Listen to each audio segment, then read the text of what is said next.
जी, इनका सवाल यह है कि कुरान मजीद से जन्नत और जहन्नुम का सबूत बताएं और अल्लाह ईश्वर अपना सच्चा रास्ता इंसानों को कैसे दिखाता है और इंसानों को दुनिया में क्यों पैदा किया गया है, आसान तरीके से समझाएं।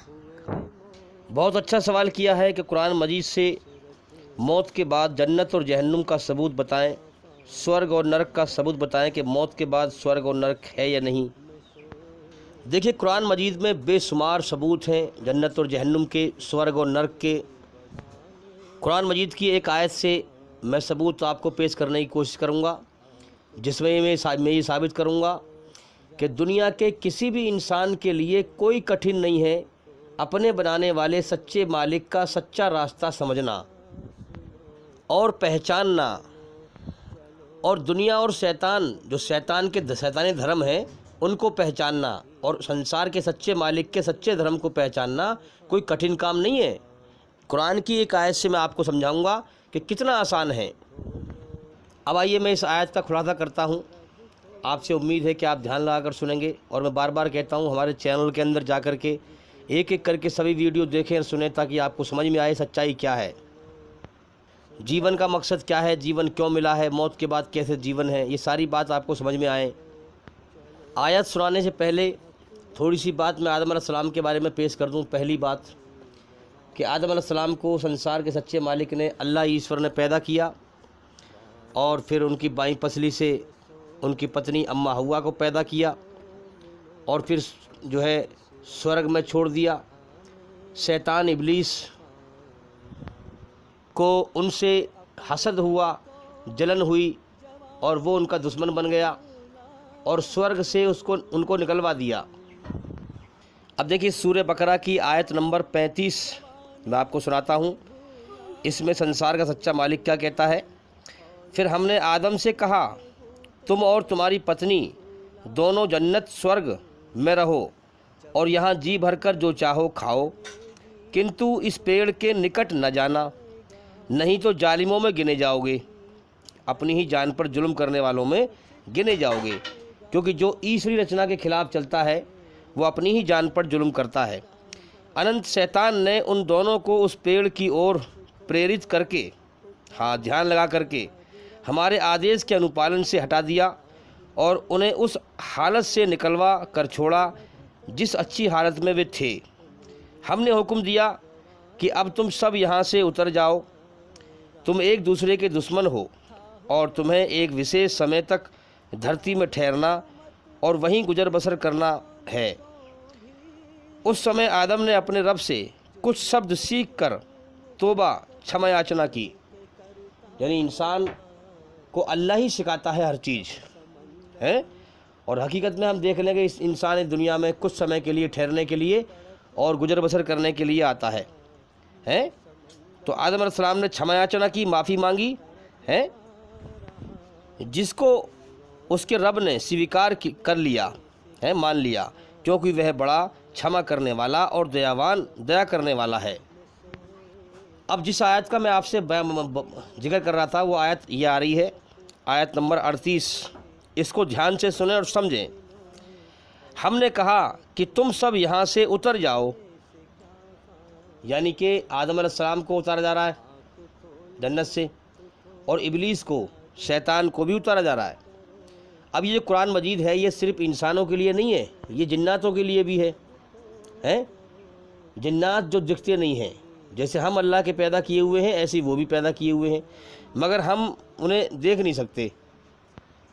अब इससे यहाँ पर एक बात साबित होती है कि जब कुरान इंसानों के लिए है, जिन्नातों के लिए भी है, तो जैसे इंसानों के अंदर ईश्वरीय रचना है, अच्छाई बुराई का मादा है, इसी प्रकार से जिन्नातों के अंदर भी यही रचना है। इसीलिए तो ये कुरान उनके लिए भी है। आगे पढ़ते हैं। हमने कहा कि तुम सब यहाँ से उतर जाओ, फिर मेरी ओर से जो मार्गदर्शन तुम्हारे पास पहुँचे, बात समझे, यानी मेरी बनाई हुई रचना जो तुम्हारे अंदर है, अच्छाई मेरी है, अच्छाई में सुकून पैदा कर देता हूँ, शैतान की बुराई से तुम्हारे अंदर नफ़रत पैदा की है, बेचैनी पैदा की है, जन्नत के शौक़ रखे हैं, स्वर्ग के शौक़ रखे हैं, यानी हमेशा जीने की चाहत, हमेशा सुख भोगने की चाहत, ये स्वर्ग की इच्छाएं हैं।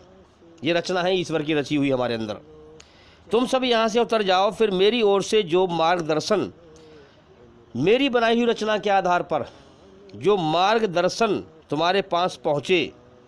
मार्गदर्शन का मतलब क्या है? यानी ईश्वर की बनाई हुई रचना के आधार पर जीवन जीने की रोशनी, जीवन जीने की राह, मार्गदर्शन, बुराई से बचकर और अच्छाई पर चलकर। जो मार्गदर्शन तुम्हारे पास पहुँचे, तो जो लोग मेरे उस बताए मार्गदर्शन पर चलेंगे उनके लिए किसी भय और दुख का मौका न होगा। आयत नंबर 39 में आगे कहा गया है, और जो उसे स्वीकार करने से इनकार करेंगे और हमारी आयतों को झुटलाएंगे वे आग नरक में जाने वाले हैं, वहाँ वे हमेशा रहेंगे। अब आपके समझ में आई बात?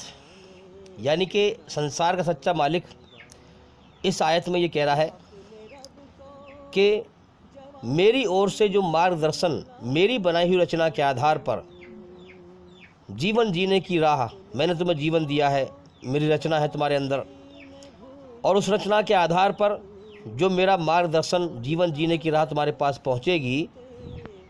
अब पहुंचेगी कैसे? पहुंचाने का भी ईश्वर ने, अल्लाह ने एक तरीका बनाया। इंसानों में से ही इंसान चुनकर छांट कर उसको पैगंबर बनाता है, फिर उस पर अपना पैगाम उतारता है, फिर उस पैगाम को जब भी जिस ज़माने की भी पब्लिक होती है उसमें आम कराता है। अपनी बनाई हुई रचना के आधार पर अपने आदेश कि इस पे चलो और इस पे ना चलो वो बताता है, और इतना आम कराता है, इतना आम कराता है कि हर इंसान तक वो पैगाम पहुंच जाता है। अगर हर इंसान तक नहीं पहुंचता तो कुछ लोग वहां तक पहुंचाते हैं, अल्लाह पहुंचवाता है। और उसकी धरती है, उसके पैदा किए हुए इंसान हैं, उसको पता है कहाँ बसे हुए हैं, जो बड़ा और वो सबके दिलों का हाल जानता है, रहम वाला है। वो जानता है कि मुझे कैसे पहुंचाना है, क्योंकि वो पैदा ही इसलिए करता है इंसान को कि दुनिया में जाकर कौन मेरी कदर करता है, कौन मेरा एहसान मानता है। भाई मैंने जीवन देकर सारी उम्र खिलाता हूँ, पिलाता हूँ, है मेरा एहसान मानता है कि नहीं, गौर करता है कि नहीं, तो कौन मेरे कर्म करने के लिए दिन निकाल देता है, रात कर देता है, कायनात को चला रहा है, मुझे खिला रहा है, पिला रहा है, कौन मेरा एहसान मानता है और कौन नहीं मानता, जीवन का समय दे देता है वो। और तो जब से दुनिया बनाई है उस मालिक ने हर ज़माने में पैगंबर भेजता है। इसीलिए कुरान मजीद में और हदीस में आता है कि अल्लाह ताला ने कमाबेश, कम या ज़्यादा 1,24,000 अवतार धरती पर अवतरित किए हैं, पैगंबर भेजे हैं अपना पैगाम देकर। ऐसी कोई कौम नहीं है, ऐसी कोई पब्लिक नहीं है धरती पर ना गुजरी है जहां अल्लाह का पैगंबर पैगाम लेकर ना आया हो, उसकी बनाई हुई रचना के आधार पर मार्गदर्शन लेकर ना आया हो।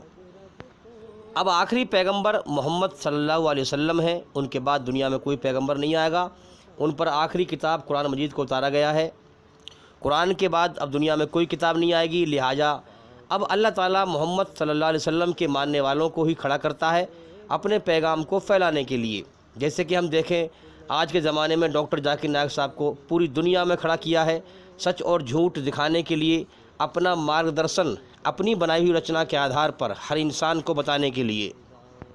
अब इस आयत में ये कहा गया है कि जो मेरे बताए हुए मार्गदर्शन पर चलेंगे उनको न किसी डर और गम का कोई मौका ना होगा, यानी उनको संसार का मालिक अपनी रोशनी दिखा देगा, अंधकार से निकाल लेगा। अब आज के ज़माने में आप देख रहे हैं कि डॉक्टर जाकिर नायक साहब के ज़रिए से जब इस्लाम का सच्चा पैगाम, संसार के सच्चे मालिक का सच्चा पैगाम, मार्गदर्शन उसकी बनाई हुई रचना के आधार पर हर इंसान तक पहुंचा, लोगों तक पहुंचा, तो कितने लोग हैं जो नफ़रत करने लगे। कितने लोगों ने जानकर भी कि ईश्वरी रचना के आधार पर बेशक जीवन जीने का दर्शन यही है, अच्छाई पर चलने का दर्शन यही है, यही सच्चा मार्गदर्शन है, लोग जान भी गए लेकिन उसको एक्सेप्ट नहीं किया, नहीं माना। और कितने लोगों ने दुश्मनी निभाई, और कितने लोग इस्लाम को मिटाना चाह रहे हैं। मालिक ईश्वर ऊपर से सब देख रहा है, सब देख रहा है, हाँ हर चीज़ उसके कब्जे कुदरत में है। उसने इम्तिहान के लिए छूट दे रखी है, वो लोगों को छांट रहा है, सबके दिलों का हाल जानता है, नरक वालों को और स्वर्ग वालों को छांट रहा है। हर चीज़ उसकी निगाह में है, हर चीज़ को हर समय देखता है, हर खुली और छुपी चीज़ का जानने वाला है। अब ईमानदारी से बताओ, जो लोग जान गए कि सच्चा रास्ता ये है ईश्वर का, इस्लाम सच्चा रास्ता है, और फिर भी इस्लाम से दुश्मनी निभा रहे हैं, नफ़रत निभा रहे हैं, जो इन लोगों को नरक की आग से बचाना चाह रहा है उससे दुश्मनी निभा रहे हैं। अब बताओ ये लोग धोखे में है कि नहीं? क्या ये दुनिया में हमेशा रहेंगे? क्या इनको ईश्वर मौत दे के नहीं उठाएगा? सबको जीवन का समय दिया है उसने, सबका इम्तिहान ले रहा है अपनी बनाई हुई रचना के आधार पर। भाई इंसान के अंदर हमेशा जीने की चाहत रखी है। अब हमेशा जीने के नशे में इंसान हकीकत से अंधा हो जाता है। इस दुनिया में मरते हुए लोगों को देखता रहता है मगर अपनी मौत को भुलाए फिरता है, हमेशा जीने के नशे में, और सच्चाई को, हकीकत को नज़रअंदाज करते हुए दुनिया के खेल तमाशे में, शैतान के धोखे में लगा रहता है। अगर इंसान हकीकत पर गौर करे कि भाई मैंने खुद अपने आप को नहीं बनाया है, मुझे किसी ने बनाया है, माँ के पेट में आँख नाक कान किसी ने बनाए हैं, तो कोई मेरा बनाने वाला मालिक है, और उस मालिक ने मुझे ज़मीन व आसमान के बीच मुझे कैद कर दिया है, और ज़मीन व आसमान के बीच उस मालिक की बादशाहत मेरे ऊपर छाई हुई है। उस मालिक ने मेरे बनाने में और इस कायनात में अपनी बादशाहत में ये सबूत दिया है कि ए इंसान, तू दुनिया में आज़ाद नहीं है, मैं तेरा मालिक हूँ और मैंने तुझे एक मकसद के लिए पैदा किया है। अगर आप गौर करेंगे इस कायनात में, ज़मीन व आसमान के बीच अल्लाह की बादशाहत क्या है? अल्लाह ईश्वर ने अपनी बादशाहत को दो चीज़ों में बताया है, खुलासा करके, यानी दो चीज़ों में बताया है इसी आयत में। आइए हम इस आयत को दोबारा पढ़ते हैं। सूरह बकरा आयत नंबर 38। हमने कहा कि तुम सब यहाँ से उतर जाओ, फिर मेरी ओर से जो मार्गदर्शन तुम्हारे पास पहुँचे, तो जो लोग मेरे उस बताए मार्गदर्शन यानी मेरी बनाई हुई रचना के आधार पर जो मेरे आदेश, मार्गदर्शन, जीवन जीने का दर्शन, जीवन जीने की राह, रोशनी है, उस पर चलेंगे, हाँ, उनके लिए किसी भय और दुख का मौका न होगा।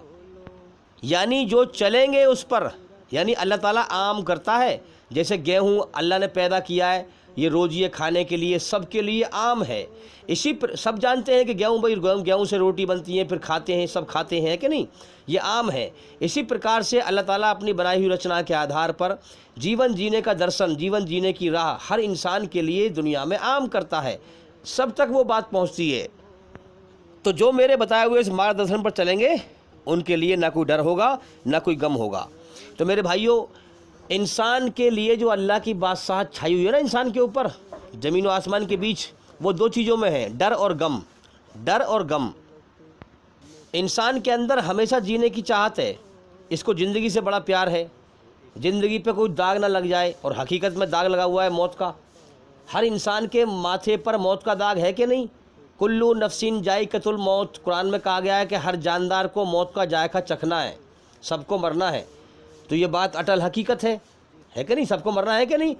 तो कुरान पर सच बोल रहा है, तो कुरान मजीद सच ही बोलता है। अब इंसान के जो पिछला समय गुजर चुका है दुनिया में, उसका तो गम है इंसान को कि मेरा माँ ख़त्म हो गई, मेरा भाई ख़त्म हो गया, मेरा बाप ख़त्म हो गया, अगर वो ख़त्म ना होते तो हम ऐसे करते, ये करते, वो करते, आज बड़े कामयाब होते हैं, फला काम बिगड़ गया, ये हो गया, वो हो गया। आगे आने, अच्छा पिछले काम जो है, जो हुआ, जो कुछ, वो क्या हुआ? अल्लाह की मर्ज़ी से हुआ। अल्लाह की बादशाहत छाई हुई है?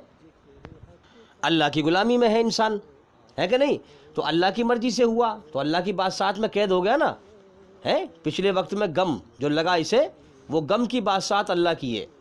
और आगे आने वाले वक्त में इंसान को डर लगा हुआ है, कहीं मेरी ज़िंदगी में कोई मुसीबत ना आ जाए, कोई परेशानी ना आ जाए, है? कोई दुख ना आ जाए, कोई तकलीफ़ ना आ जाए, कोई मुसीबत ना आ जाए, डर लगा हुआ है, मौत ना आ जाए।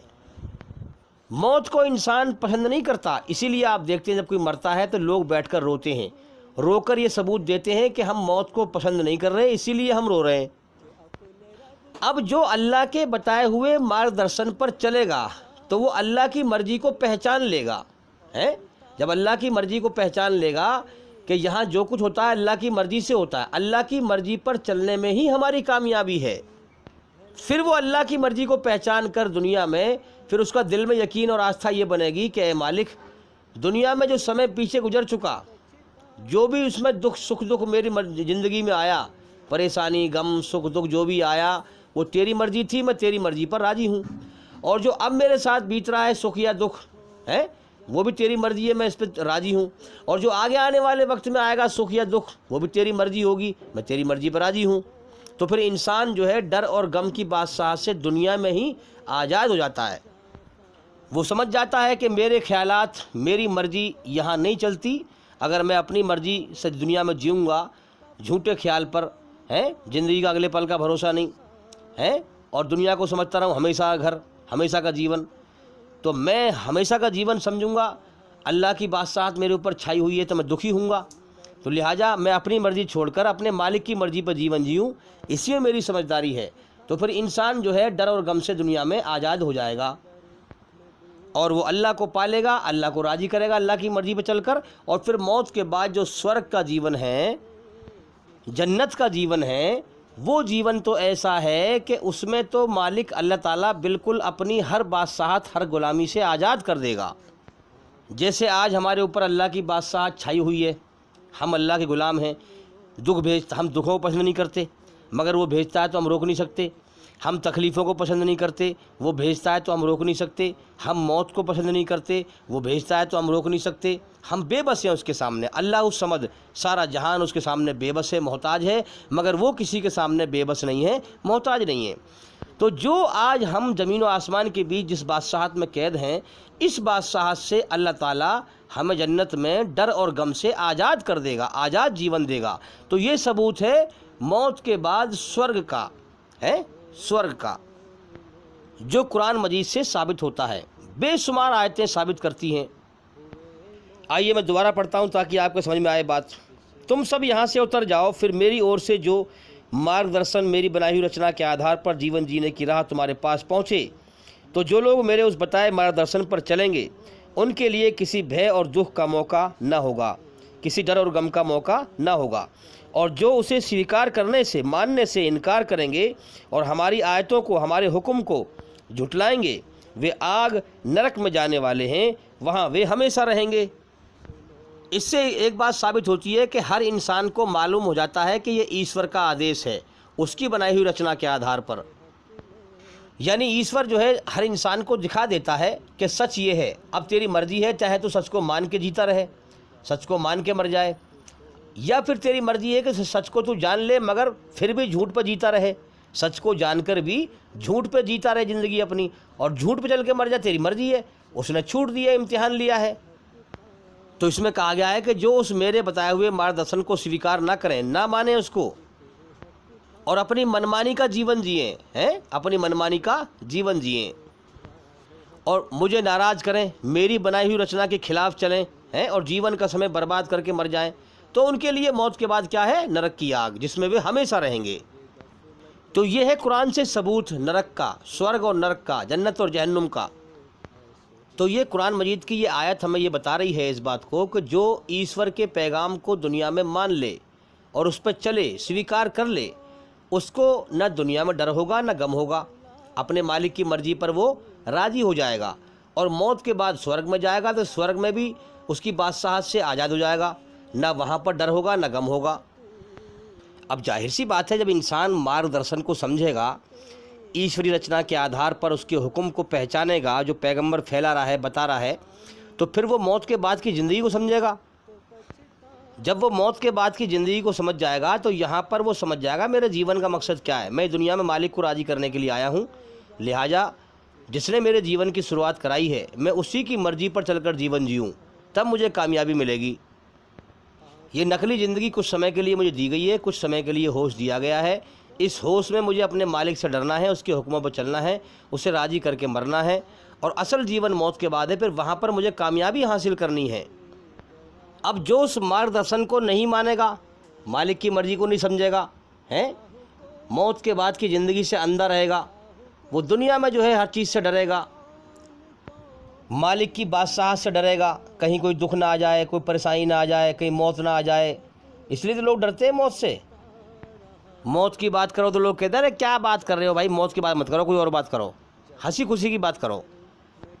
तो ये लोग सच को नज़रअंदाज करके झूठ पे जीना चाहते हैं, हकीकत से हटकर धोखे में जी रहे हैं। ऐसा नहीं है कि इनको पता नहीं है, सबको पता है, सब जानते हैं। हर इंसान को कर्म करने का मौका दिया गया है, उस मालिक ने मौका दिया है। और हर इंसान जानता है कि मैं अपने मालिक को दुनिया में राज़ी करने के लिए आया हूँ, ये जीवन धोखा है, हर इंसान को पता है। अब जो इंसान जैसे भी कर्म करके मरता है, अच्छे या बुरे, वो खूब सोच समझकर जानबूझकर करके मरता है। मरने के बाद कोई भी इंसान अल्लाह से ये नहीं कहेगा कि या अल्लाह तूने मुझे मौका नहीं दिया, मैं तुझे राज़ी करता, जन्नत की तैयारी करता। हर इंसान को अल्लाह ताला दुनिया में जतला देता है, समझा देता है, उसके सामने खूब मौके लेके आता है, खूब हालात लेके आता है, यहाँ तक कि मौका या हालात से इंसान का पेट भर देता है। अब इंसान अपनी ज़िंदगी को अच्छी बुरी खुद बना के मरता है, उसी हिसाब से मौत के बाद उसका फ़ैसला होगा, सज़ा मिलेगी या इनाम मिलेगा। तो अब जो इंसान अल्लाह के बताए हुए मार्गदर्शन को कबूल ना करे, उसे मानने से इनकार कर दे हैं, तो दुनिया में भी जो है वो डर और गम की बात साथ में कैद रहेगा, और मौत के बाद नरक की आग में वो बुरी तरह कैद हो जाएंगे। नरक में डर और गम ही होगा, वहाँ पर डर और गम का अजाब होगा, सज़ा होगी। अब देखिए आखिरी संसार के सच्चे मालिक के आखिरी पैगंबर ने क्या फरमाया, मोहम्मद सल्लल्लाहु अलैहि वसल्लम ने क्या फरमाया कि जो इंसान जिसके दिल में एक कण के बराबर भी घमंड होगा, वो स्वर्ग में न जा सकेगा। अब किसी ने पूछा मोहम्मद सल्लल्लाहु अलैहि वसल्लम से कि घमंड किसे कहते हैं, तो फरमाया घमंड को दो चीज़ों में आप समझ सकते हैं। एक तो इंसान अल्लाह के जो मार्गदर्शन है, सच्चाई है, उसको कबूल ना करे, सच को न माने, और दूसरा ये है कि अल्लाह के बंदों को अपने से बेकार समझे, गिरा हुआ समझे। जब और बंदों को गिरा हुआ समझेगा तो जो सच बात बताने के लिए आएगा उसकी बात को वो सुनेगा ही नहीं, अल्लाह के पैगाम को ठुकरा देगा। जब ठुकरा देगा तो अल्लाह की हिदायत नहीं मिलेगी, अल्लाह अपना रास्ता नहीं दिखाएगा, मरने के बाद नरक की आग में जाएगा मनमानी का जीवन जी करके। तो याद रखें, दो चीज़ों पर अल्लाह की हिदायत का फ़ैसला है जो इंसान हक सच को कबूल ना करे। दूसरी बात यह है, दूसरे बंदों को हकीर समझे, अपने से गिरा हुआ समझे, उसे अल्लाह की हिदायत नहीं मिलती, अल्लाह अपना सच्चा रास्ता नहीं दिखाता। और याद रखें, जिसको अल्लाह ने अपना सच्चा रास्ता नहीं दिखाया, हिदायत नहीं मिली, वो नरक की आग में जाएगा, जहन्नुम में जाएगा। तो याद रखें, अल्लाह ताला अपना पैगाम हर बंदे तक पहुंचाता है, क्योंकि वो इम्तिहान ले रहा है, कदर करने वाले और नाकदरे को छांट रहा है। तो याद रखें, जो इंसान अल्लाह के मार्गदर्शन को उसकी बनाई हुई रचना के आधार पर जो सच को कबूल कर ले, मान ले, दूसरे बंदों को अपने से बेहतर समझे, ये घमंड नहीं है। ऐसे इंसान को अल्लाह की हिदायत मिल जाती है, अल्लाह ताला अपना सच्चा रास्ता दिखा देता है। तो मेरे भाइयों, ये दुनिया धोखा है, इस पर गौर करें। इस दुनिया में लोग मरते रहते हैं, जो ज़िंदा हैं वो अपनी ज़िंदगी के मज़े में मस्त रहते हैं। ईमानदार ईमान लेकर मरते रहते हैं और बेईमान बग़ैर ईमान के मरते रहते हैं। अब देखो, कुरान मजीद में सच्चाई पर चलने वाले को ईमानदार कहा है, ईमान वाला सच्चाई पर चलने वाला जन्नत में जाने वाला होता है, याद रखें। और कुरान में बेईमानों के बहुत सारे नाम गिनाए हैं, जैसे काफिर है, मुनाफिक है, मुशरिक है, ये सब बेईमानों के नाम हैं। बेईमानों की अलग अलग कैटेगरी हैं, उनके गुनाहों की अलग अलग कैटेगरी है। इनके गुनाहों के हिसाब से इनके जहन्नुम में, नरक में भी अलग अलग दर्जे होंगे इनकी सज़ा के। तो मेरे भाइयों, बड़े अफसोस की बात है, जिस अल्लाह का इस कायनात में सब कुछ है, उस अल्लाह के भक्त इस दुनिया में बहुत ना के बराबर हैं। उसकी भक्ति करने वाले, उसकी बंदगी करने वाले हैं, उसकी इबादत करने वाले। और जो शैतान, जो अल्लाह ही का पैदा किया हुआ है, उसका कुछ भी नहीं है इस कायनात में, वो खुद अल्लाह की पैदा की हुई चीज़ है, मखलूक है। और जो शैतान नरक में ले जाने वाला है, उसके भक्त यहाँ बहुत ज़्यादा हैं। शैतान के भक्त, ये जो कहते हैं ना अंध भक्त, ये असल में शैतान के भक्त हैं। जब मोहम्मद सल्लल्लाहु अलैहि वसल्लम से पूछा गया कि ईमान क्या है, तो फरमाया कि जब नेकी, अच्छाई, अच्छा कर्म तुझे खुश कर दे और बुराई तुझे बेचैन कर दे, तो ये ईमान की पहचान है कि तेरे अंदर ईश्वरी रचना जिंदा है। अब देखो ना, जब इंसान ईश्वरी रचना के ख़िलाफ़ चलता है, किसी पर जुल्म करता है, किसी का हक मारता है, किसी को तकलीफ़ देता है, किसी को दुखी करता है, किसी गरीब पे जब खामखा चाटा मारता है, तो अंदर से उसके अंदर ईश्वर महसूस कराता है, उसे बेचैन कराता है, उसे महसूस कराता है कि तू ये गलत कर रहा है, इसका आगे चल के अंजाम बुरा होगा। बेचैनी की घंटियाँ इंसान के अंदर बजना शुरू हो जाती हैं। जब किसी की ज़मीन जानबूझकर किसी गरीब कमज़ोर की ज़मीन दबाता है तो अंदर से घंटियाँ बजना शुरू हो जाती हैं कि तू ये गलत कर रहा है, इसका अंजाम बुरा होगा। इंसान जब किसी गरीब कमज़ोर का हक़ खाता है उसका हक़ मारता है तो अंदर से जो है बेचैनी पैदा करता है ईश्वर, उसे जतलाता है, उसके अंदर बेचैनी घंटी बजाता है कि तू ये गलत कर रहा है, इसका अंजाम गलत होगा। और जब इंसान अच्छा काम करता है तो कुदरत उसके अंदर सुकून पैदा करती है और इशारा करती है कि हाँ ये मेरा रास्ता है, इस पर चल कर तुझे सुकून मिलेगा और उसका अंजाम मौत के बाद अच्छा होगा।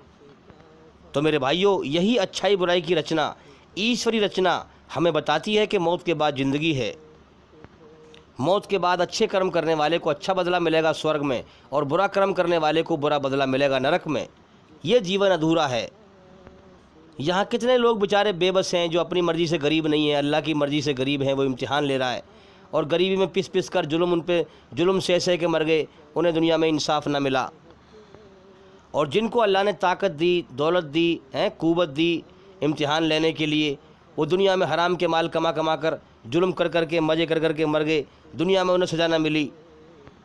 तो कुदरती एतबार से दुनिया का सिस्टम जो है फ़ैसले के लिए नहीं बनाया गया है, इम्तिहान के लिए बनाया गया है।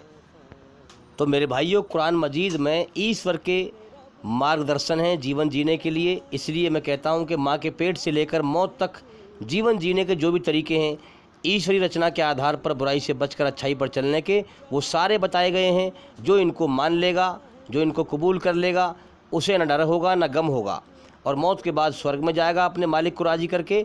और जो इनका इनकार कर देगा, नहीं मानेगा, वो दुनिया में भी बेचैन रहेगा, अशांति में रहेगा, सुकून नहीं पाएगा और मौत के बाद भी नरक की आग में जाएगा। अब आप इस्लाम धर्म का ज्ञान हासिल करें और पहचानें कि उस मालिक के क्या मार्गदर्शन हैं, उसने क्या हुक्म दिए हैं अपनी बनाई हुई रचना के आधार पर। इस्लाम का ज्ञान समझने के लिए हमारे चैनल के अंदर हज़ारों वीडियो हैं। आप हमारे चैनल के अंदर जाकर के एक एक करके सभी वीडियो देखें और सुनें ताकि जल्दी से जल्दी अंधकार से निकलकर रोशनी में आएँ और अपने बनाने वाले सच्चे मालिक के जीवन जीने के राह मार्गदर्शन को पहचान पाएँ उसकी बनाई हुई रचना के आधार पर। तो भी मैं उम्मीद करता हूँ कि सवाल का जवाब हो गया और भी इंशाअल्लाह ज़िंदगी रही तो फिर मुलाकात होगी। अस्सलामु अलैकुम वरहमतुल्लाहि वबरकातुहू।